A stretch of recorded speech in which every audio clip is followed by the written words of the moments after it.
Hello, everybody. I am Mark Harrison. I'm the proud founder of Sponsorship X, and we are a community that advocates for partnership and brand marketers around the world. And as you know, we love to do that in real life, but we also love to do it through podcasts and webinars and various discussions. And for me, the key about our community are the individuals who make up the community. So today, I'm very proud to give you an opportunity to get to know Fee. Hi, Fee. How are you? Hi. Thank you for having me. I'm excited to have a chat and speak to the community. Yes, and it's great to be here. You and I were chatting in our pre-call that the last time we did a webinar, I had a little technical issue. I think my hair got in the way of the internet and caused some signal challenges across the ocean. So hopefully today, as we record this, I actually shaved my head for that specific purpose to ensure that I don't interfere with the internet. And if you believe that, but it's great for us to have a one-on-one conversation, and I really want folks to understand you and your background and your involvement in so many amazing properties and brands and media and rights holders. But let's go to the origin story. So I'm just going to throw out a little question. What was your sport? Tennis. What type of tennis player were you? Were you a baseliner, serve and volleyer, left hand, right hand? Aggressive? Yeah. Consistent? Well, I'm Scottish. You probably can tell from my accent. Yep. So I was a baseliner. I was very kind of big forehand, heavy hitter. I was all in or nothing. So some days I was incredible. I was hitting the shots. Other days, so inconsistent. But I cared a lot. I was passionate. I was probably quite vocal, quite aggressive. But yeah. What got you into tennis? Who got you into tennis? So I grew up, and my dad is a massive advocate of sport. Sport for good, actually, as well as just playing sport. As an early age, he wanted me and my brother Fraser to play everything. So team sport, individual sport, always outside, always trying something. Because he said it would build you into be the person, build resilience and teamwork and skills and social skills. He always said it's good for you to learn that outside of school. And so, I did everything. I did hockey, tennis, golf, badminton. I was a big swimmer, actually, probably better at swimming than tennis. Wow. But my dad didn't like early morning pool times. Yeah. So that was why, because my dad didn't want to get up at 5 a.m. Yeah. So I ended up going to tennis because my dad was a good badminton player, played in the Commonwealth Games. He played tennis at Junior Wimbledon. So, I have a pretty high performing athletic dad that I needed to chase up. And so, he got me into it. Amazing. What Commonwealth Games? I mean, the games are in Scotland again this year, so that's kind of cool. That is really cool. Do you remember what games he participated in? I know. I should know that. That's what okay. a terrible. We'll look that up. We'll put it in the show notes. We'll Google him, Tony Dawson. Okay. We'll Google him. But no, it's I'm very proud that he did that, and I just love sport. Right. There's just something. I watch it. I love watching my kids do it. I love working in it. From an early age, sport just was part of me. I think it just kind of, I don't know, people just love and hate it. And it was, as a girl as well, I think I quite like to defy the impossible. And when people tell me I can't do something, that makes me want to do it more. So it made me want to be sporty and want to kind of show that girls can do anything. Love it. So take me from the baseline to law school. What was the impetus? Yeah, so I wanted to be a tennis player. Yeah. Like I thought I was going to be a full-time tennis player. And I think I was about 15 pretty much when I knew I wasn't going to make it. I wasn't going to be good enough. I wasn't going to make money. And so my parents were lawyers. And so my dad said, try and get a law degree. It's good grounding. Right. It'll get you far in business. So I thought, I'll try. Let's do that. So I was still playing tennis, still playing for Scotland, training a lot, coaching. I did a coaching kind of qualification. And then I did a law degree, which was so boring. Like, I found it really boring in Scotland. All the law school recruiters around the world right now are dying. I know. No, but I'm going to come to it. I'm going to come to a positive. I found it really boring. But I suppose for me, understanding contracts and that kind of discipline I learned in law school was phenomenal for my business career now. And at the time, I did my dissertation on sports law. So it was when the Court of Arbitration of Sport was just being set up. So actually I did normal kind of legal subjects in the UK, and then you specialize. And so I did kind of contract law, medical law, which was fascinating. And I did a dissertation on sports law, like this court that's been set up to kind of govern sport and how is it going to work. And that's when I realized there is the kind of intersection between sport and community and commercial and legal. And I thought, maybe there's a job here for me. Right. And I was joking with you earlier. I watched a movie, and I kind of laugh at myself, but I watched Jerry Maguire. Right. So I was doing a law degree. Didn't want to be a lawyer, but loved that intersection of sport and law and commercial. Watched Jerry Maguire, and that was it. I was like, I'm going to be an agent. I'm going to move to the US. I'm going to work for IMG.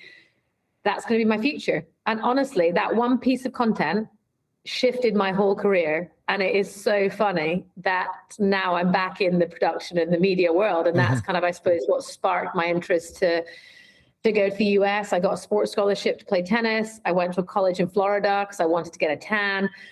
And then I worked at IMG in Miami. So I kind of followed through my dream. That's where it started. You manifested it all. And how many Jerry Maguire origin stories do you think are out there, right? That's a really good point. Let's ask AI. But I think there's a lot. I think, there's a lot. But it's something I own about. People say, oh, I've had a 10-year plan in my career. I always knew what I wanted to do. That was a moment that gave me kind of some inspiration. I followed it. And it's led me where I went today. After university, I was in West Palm Beach in Florida. And then after university, I was lucky to be a tennis coach with the Everett Tennis Academy. So Chrissy Everett, who obviously is a female icon in the tennis space and in general, and actually fighting cancer at the moment. So my heart goes out to her and her family, who I adore and are such special humans in my life. She gave me my first job. I worked for her personally. So who can have that kind of boss? I think it really taught me early on, women can do anything. She was a female business owner. She's obviously a Grand Slam winner. She was a mum of 3 boys. She was so focused on what she had to do and how she did it, and kind of relentless in her output. And so I worked for her charity as well. So I worked for her personally and commercially with IMG. And then she had a foundation, a women's and children's hospital, and a drug abuse foundation. And that was probably where my purpose journey began, I would say, because I got to see how sport could help change people's lives in the real life. You know, I was in the hospital, I was meeting the families that we were changing their lives, and we were raising millions a year to fund that. And I think that's where I didn't realize at the time, it wasn't called purpose, really, it wasn't talked about. That's when I thought, I want to, in my career, always give back. Like, I felt a responsibility to use what I do, not just to make money, because that doesn't fulfill me. Making money is really good, don't get me wrong, but actually I always wanted to say, how am I helping change people's lives? How am I making them better? If that's in my team or people who need it. So that was probably a defining moment, I think, that's led me on my purpose journey. I love that. It's interesting because you were doing purpose before it became this trendy word, right? It's like everyone wants to do purpose now, and shout out to Chris Everett and her family as well. And maybe just as we continue down this theme, jump me ahead a little bit, maybe to your tenure. I don't know, maybe can we go to like Sky, where you kind of created like with Ocean Rescue? And if there's anything in between you want to fill in, any movies you saw. I'm not going to ask you for all of your movies you saw, but yeah, as you continued down this journey, what brought you back to obviously closer to home and into the media world? And then again, purpose was central to everything. Yeah, so I worked in sponsorship, I've worked in talent management, and in talent management, actually, when I was working with some of the most, I suppose, amazing sports stars, Lewis Hamilton, who's actually behind me on this poster, David Beckham. I think you're going to say he's behind you. It's like, so why am I interviewing you? With all the respect, can we get Lewis on here? I know, it's about me, not him, right? Bradley Wiggins, we had some incredible talent, and actually part of my job with them is working on their commercial, their brand, and looking at how they're giving back, their foundations. We work with Save the Children. So that then, I suppose, took me into a space of finding companies that aligned with my values. And Sky was one of my clients. So they were a sponsor of one of our talents. So I worked with them. And I just loved how they always said, let's see the bigger picture. So as a media company, that was James Murdoch, see the bigger picture. It's not about just what you're doing. It's about that bigger picture. Who are your audience? How are you helping the next generation? What are you giving back to the planet and the world around you? And I love that ethos. They're kind of believing better, like always try and make things better. And so I found it was a company that fitted me, and I went in, and my first job was running cycling. So I ran their investment in a sport, and that was Team Sky from an elite level and grassroots, trying to get millions of young people on a bike to get healthy, to get fit, to get active again. And it's obviously a very sustainable sport. So it was a real kind of drive to get young people active in the UK, and it was very successful. And I went on into, I suppose, the more environmental side of bigger picture, which is what they call their CSR team, Bigger Picture. I mean, how cool is that? Just the way they frame it that makes you want to work. That was the name of the team, Bigger Picture. Yeah, the Bigger Picture team. I love that because, first of all, how many people don't even know what CSR is? And then it sounds like a contagious disease, whereas the Bigger Picture. It sounds like something you don't want to touch. It's right. Ooh, the CSR, like leave it in the fridge. Does it have mold on it? Yeah. Yeah, or it's expensive. That sounds expensive and technical. So I think the thing, and I'm a big believer on, it's about people and how you engage people. And everyone wants to do the right thing, help change the world, help people give back. And it's how you frame it and present it, right? So they can do it. So then in the bigger picture, we've worked on lots of environmental initiatives. Sky was one of the leading media company in that, to kind of set their targets, to advocate for the rainforest. And it was a time when they were like, right, what's the next thing? And this is 2016. What can we as a media company help inspire? And a journalist in Sky News was out telling a story, and I can't remember exactly where they were, but then they were on a boat and they said it was plastic everywhere. Right. Like they said they'd never seen the volume of plastic in the ocean. And that journalist then started getting obsessed with it and came back to Sky and said, look, I think there's a big thing. The ocean is in trouble and no one's talking about it. It's too far away. People don't engage with it. Let's do some work and due diligence and see. And we kind of uncovered the data and really looked into it, everything from overfishing to plastic pollution. And we realized that this is really bad. And for net zero and for the future of the world, this needs to be tackled in a consumer friendly way. So we launched Sky Ocean Rescue, which was, I would say, one of the biggest behavior change campaigns ever. And it was from a media company to 50 million customers. And it was about changing people's attitudes to the ocean, that they care and value it, and changing their behaviors about plastic pollution. And we did it in a fun way, right? We took a whale around the country that was made of the amount of plastic going in the ocean every second. Right. We had celebrities, we designed products, we had Bono, Cara Delevingne. When you do it from a media or entertainment lens, you engage young people or people in a different way that educates them without forcing it down their neck or making, again, it feel difficult. So it was just a definite approach. And I think really understanding people, behavioral science, like how you actually think about changing people's mindsets. It's not about just doing cool marketing for the sake of it. It's like, if you really want to change it, let's do it in a robust way. So it's something I'm really, really proud of. Is that ocean rescue. And I grew up in Scotland on the North Sea, and I'm very my granddad was a fisherman, and the ocean is such a vital part of the world. And I do think it needs a PR agency. It needs people to advocate and try and help it. I love that expression, behavioral change campaign. That sounded like a very intentional way to describe it. Could you maybe just explain more to folks? Like when you think about, if you were briefing me and I was working for you, and Mark, we're going to take on a behavioral change campaign. What does that mean? What are the key elements to that? So it's having a marketing campaign with science behind it. Okay. So it's like, say, plastic pollution. I want to change. One of our sports was football, so soccer in the US. Yeah. So I was like, right, we have Premier League, we have big football relationships. Let's try to look at that fan base. And if we can shift them, there's a lot of plastic use in stadiums. Let's do that. So first, understand your audience. What do they do? What's their consumption habits? And then use science to help you nudge and change their behavior. So it might sound expensive, but it will have a lasting impact. So it's like you work with a scientist and a marketing arm to try to deliver comms. And a lot of people do that, but they do that for commercial gain, to make you buy more or to make you consume more. Right. But actually, it's how do you use your marketing power to help solve a problem or help people change behaviors? But you have to have the science behind it.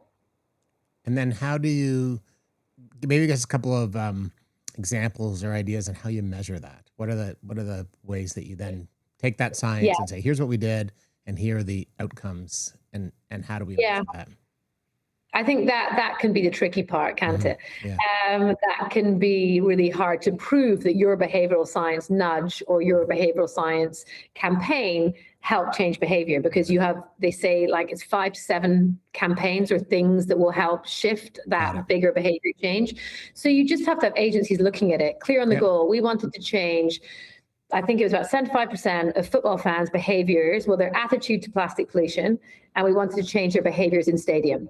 So attitudes was surveys, for the right demographic. And then the other one was on the data of the usage. So we had people throughout the stadium monitoring and looking at people's behavior. Where are they throwing in the bin? Do they like using a reusable cup? Are they buying? So I think it's, again, spending time to make sure you're I suppose, watching what's happening, you're using the data, and that's informing your decisions as you go. So it's sophisticated, but I honestly, one of my biggest things in purpose is, if you're going to do something, and you want to be purposeful, think about doing it properly. If you really are a brand that cares about something, I would say behavioral science is such a core element to that. Even look into it. Could you get a consultant? Can you just understand a bit more?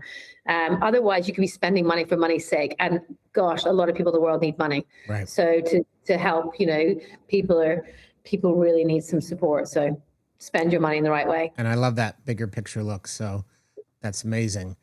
In my little podcasting mind, I'm trying to come up with a cute metaphor about, let's go from the ocean to your SailGP era. So maybe you can help me out with a little. Sail away to SailGP. You've got to think of some sailing puns. All right, thank you. All right, and something tactful. Something tactful. There I like go. that. There you go. Yeah, that was a bad one. That was so dad. I thought it was good. Okay, thank you. I appreciate you. But you had a milestone role that had never been seen before in the world of global sport when you're at SailGP. So this is kind of the next chapter I'd like to talk about before we get to the current chapter in your career. Talk to us about that, please. So after Sky, COVID hit. It was a bit of a volatile world in a volatile time in the world. And I was looking for kind of what's next. I wanted to give back, and I love sport. So what sport really is authentic? And SailGP actually came to me. And the story is interesting from the beginning to the end, because they were looking for a sustainability director. So I was like, that's not for me. Right. I understand the technical side and I can do it, but actually I want to, help shift mindsets and behaviors and show the commercial value of what you're doing. I don't want to just be doing the data, the carbon footprinting, you know what I mean? Like the event sustainable guides, that just isn't what drives me. Right. So I said, no, thanks. It's not for me. I was going to go back into motorsport or something like that. They came back and said, right, so what would it take? What are you looking for? And how do you think we should approach it? But they really wanted you. I said it's about purpose and impact, or they were desperate. They couldn't find anyone else. Who knows? Who knows? I doubt that. I said it's about purpose and impact. Actually, it's about what is our purpose? Because we're a challenger sport. For those who are listening that don't know, SailGP was set up to kind of challenge and help grow sailing, which was difficult to watch. The audience is very old and not new audiences. No one's participating. So it's how do we redefine sailing, they talked about. And so Larry Ellison funded a league, a breakaway league, and then we kind of set up and did that as a global league. So they had that in the DNA, that kind of pioneering, let's go, let's figure it out. And so I said, if I was you, I would do we have a purpose. Our purpose is redefine sailing for better sport, better planet. And actually let me show that purpose and impact drives commercial value. So I was like, if you frame it like that, I'm in. And so, here 5.5 years later, I was in the sailing world, which was eye-opening. It was very male dominated, very didn't want change in many ways. Which is ironic for a disruptive league, right?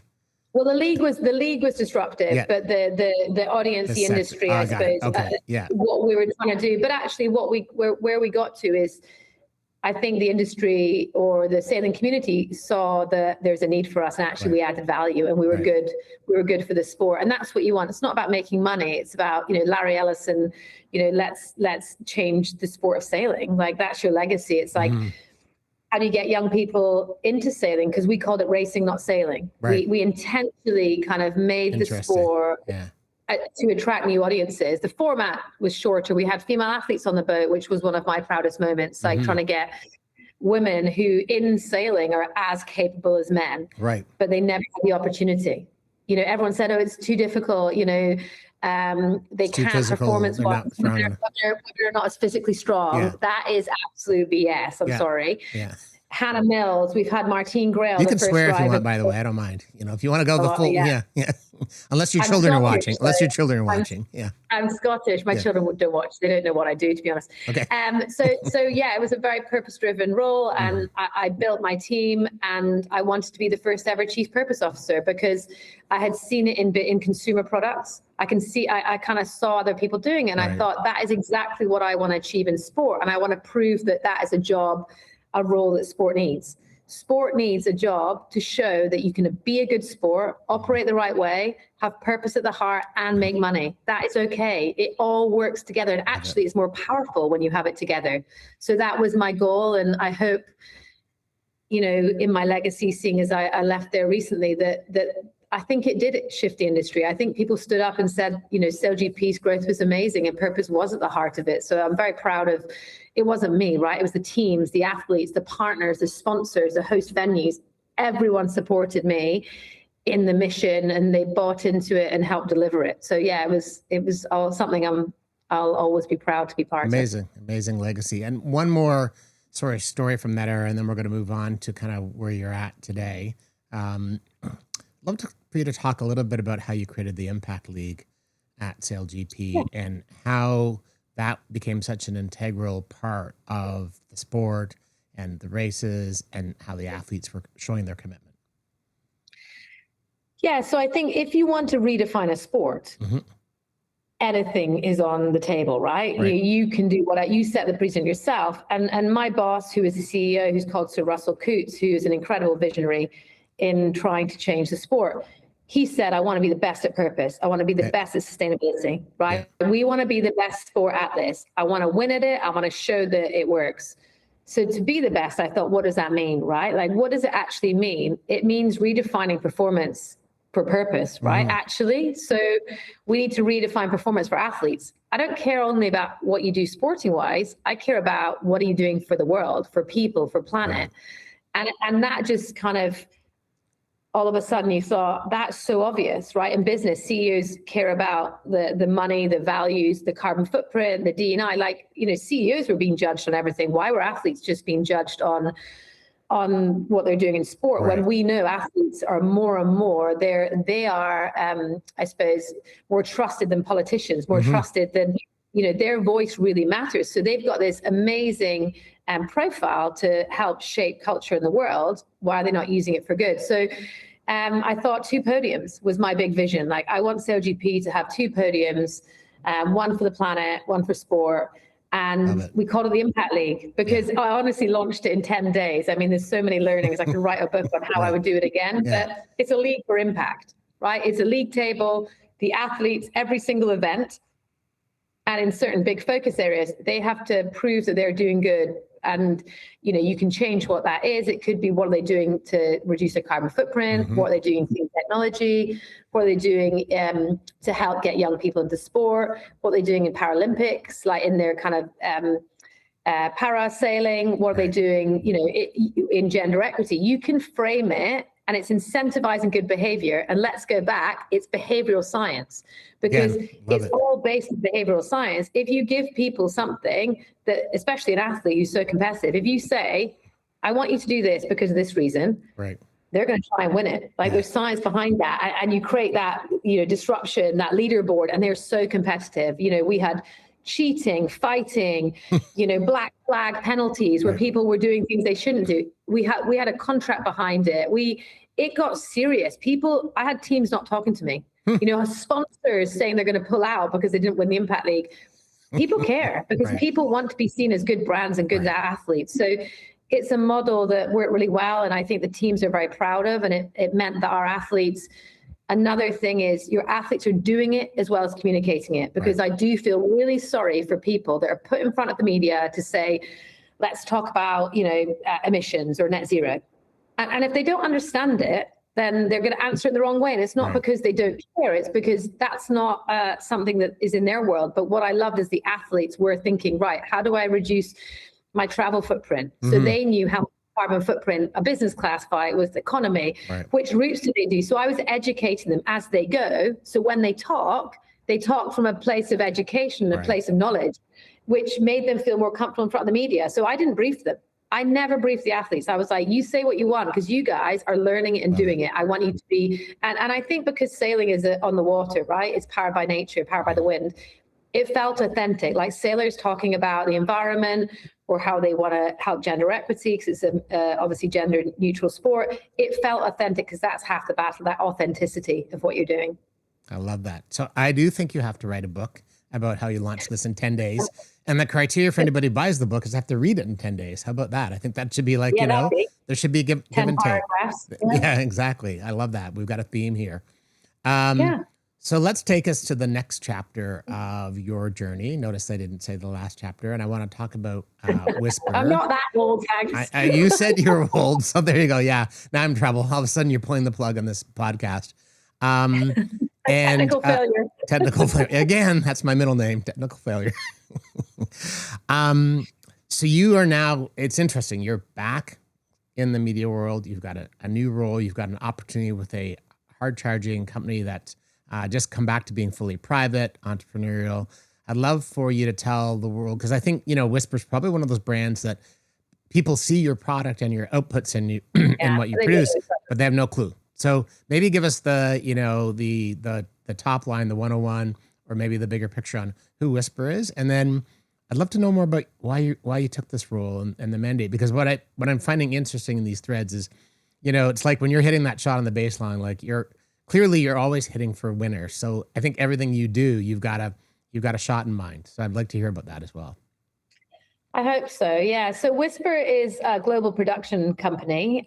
So we kind of capture the world's attention through the power of production, which I love. And I think Media World Sky was by far my favorite job, because in a media company, you can influence so many different sports, entertainment, documentaries, like we had a mobile business. And I just feel like sport is entertainment, and I wanted to kind of get back into an industry which I think is growing, and I also think has a huge influence. Like you said, you watch Roland Garros. If anyone watched the French Open recently, every single piece of content out of there came from Whisper. What? So you won't see our name on it, but that was us. Wow. So watching Wimbledon, we're doing some Wimbledon production.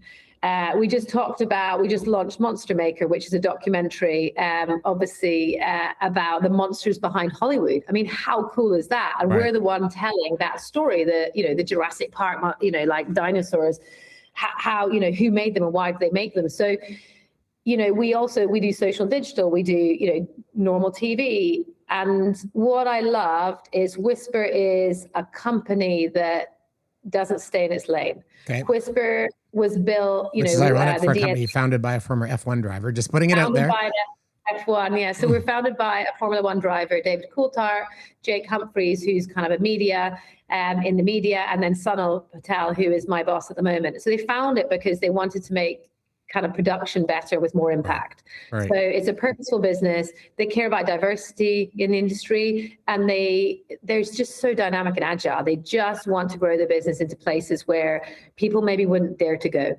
So we are that kind of creative, fearless, spirited bunch of people that will tell really cool stories.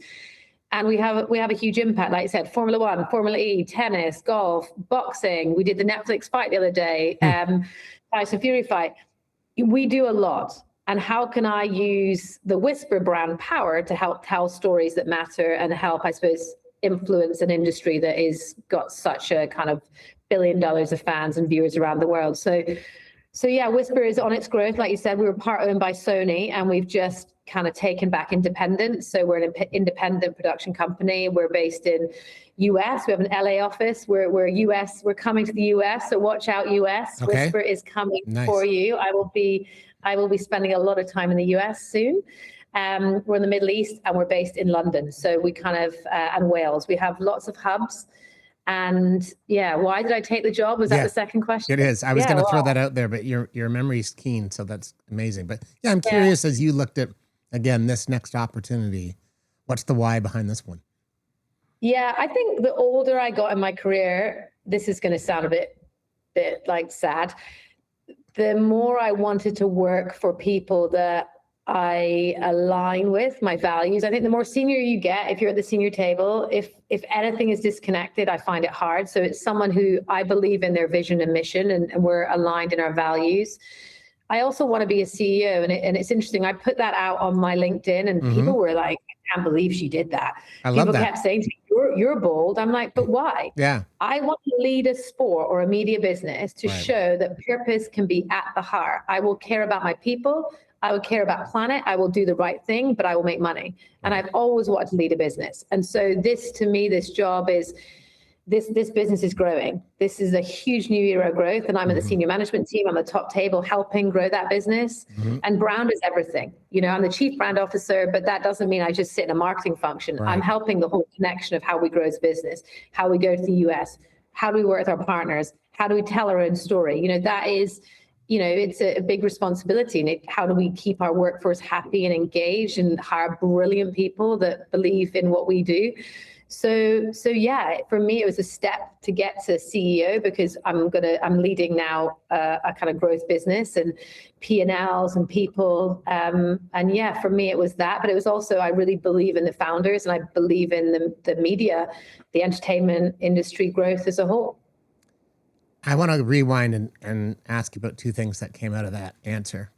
One is you made this comment about maybe it's sad about being at a place to align with values. I personally think the sad thing is that a lot of people never get that opportunity to work with people where their values align. So I want to flip it, because I think it's an amazing opportunity. And my question to you, for people who are watching and listening, who are saying, that's what I want to do. What are your tests? Like, what are the questions you ask? How do you, because it's hard in a career, I'm gonna call it mating, dating, when you're understanding who each other are. But at the end of the day, until you're inside, lunches and interviews are one thing, but what are your criteria to go, you know what, I believe in these three folks? Yeah, I think it's about research, right? I think you need to really look into the company, look at their social channels, look at their reports, like look at who they work with, their partners, and then you gotta like slightly stalk them. I always would meet people or speak to people that's in the work to Whisper, or people that are, we are their partners, and say, what do you think of them?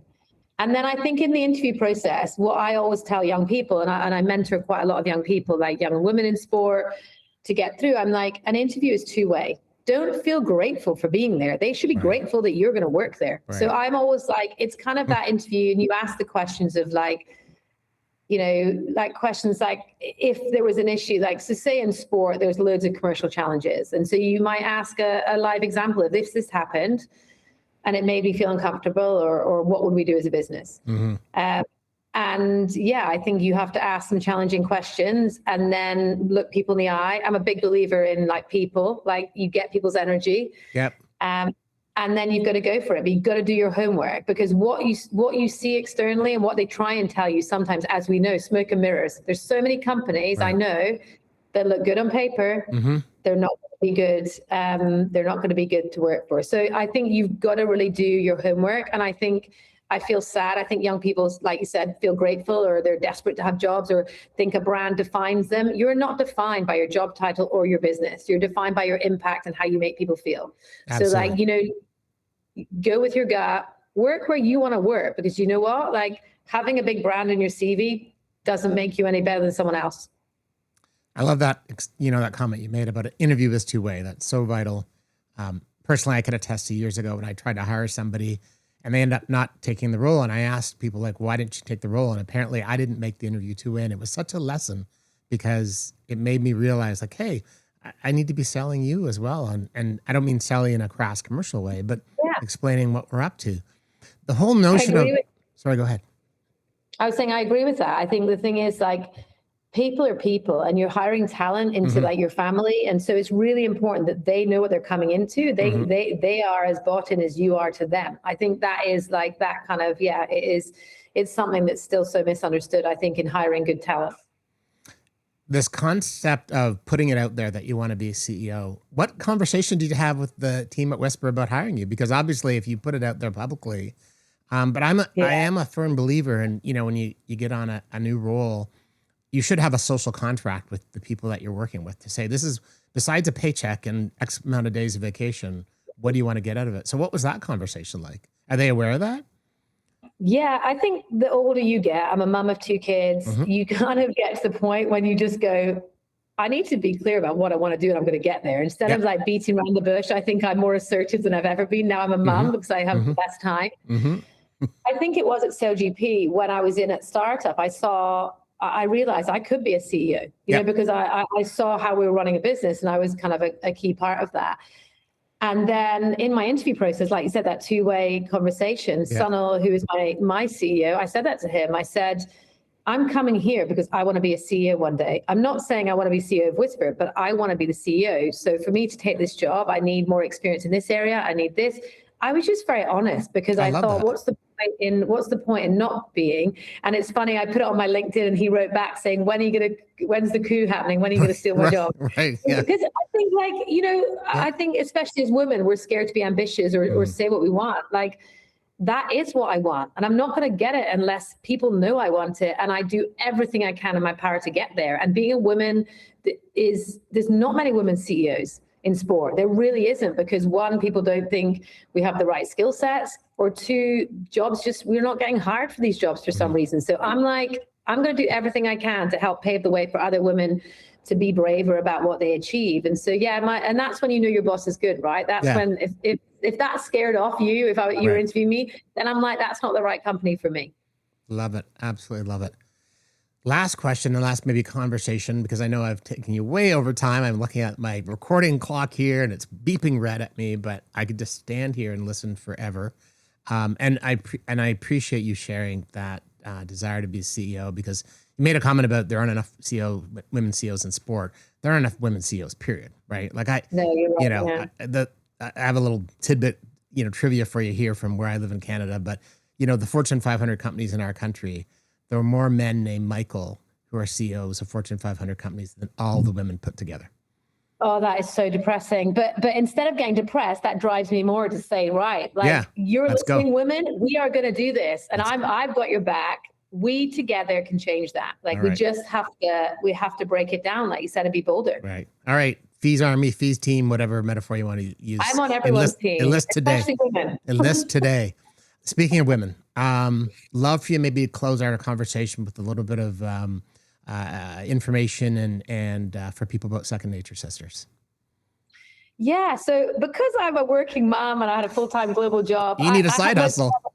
Loads of time on my hands. So I thought, you know what, I'm gonna launch a community. That's what I thought. Yeah, why not?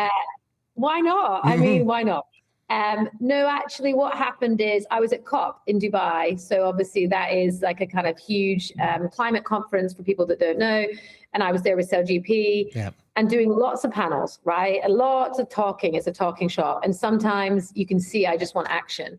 And I was talking on a stage. It was actually a male-dominated stage. And there was a guy who was really quite tough. We call that a manel, by the way. A manel. I'm on lots of panels. Yeah. Lots of panels. All the dudes up there. Yeah. So I was on this panel. I came off. I felt really demotivated. And there's a journalist presenter who I work with called Jess. And Jess was doing some social media. And so she interviewed me, said, how was that panel? And I'm like, depressing. And we're just chatting and we're laughing. And I said, look, you know what?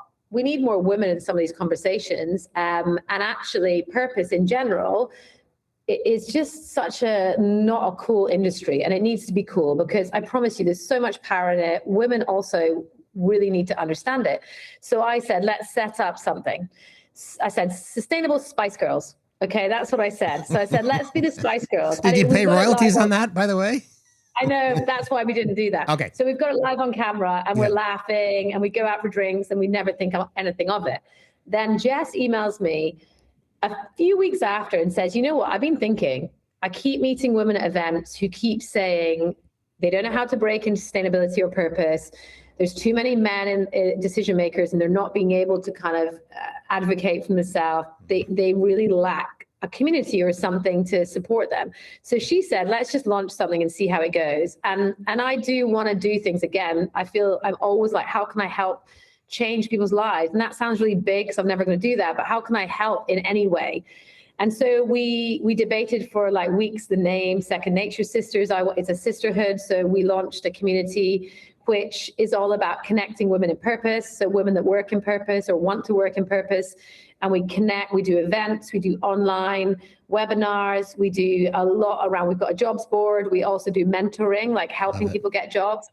And we've got loads of people jobs in the industry. And it's amazing when you get an email saying, you know, your jobs board or your webinar on how to get a job and what purpose really is and how you can work in it in your everyday life has helped my career. And that really goes, you go, wow, something we set up is being so successful. So it's a women-only network globally. That's okay. About 2,000 women, 45 countries. Yeah. And yeah, you get daily content, your weekly content, you get, job opportunities. And it's just growing. I mean, we can't believe no one works full time on it. It's just us in our part-time. And it's been amazing, the women that have supported us and the community we've built. You are changing lives. And so I want to do a couple of things. Even though I can't join, I'd love to help. So I want to help by saying, how can people find out about Second Nature Sisters? Where should they go? Website, secondnaturesisters.com or LinkedIn or social media. Follow us, join, just engage. Any ideas welcome of things to do or partners. We're looking for good partners to help bring it to life. And I suppose I would love Second Nature Sisters to have full-time team working on it. You know, like, and driving purpose into the industry, driving talent and young people to get jobs that, one, they care about, two, are purposeful.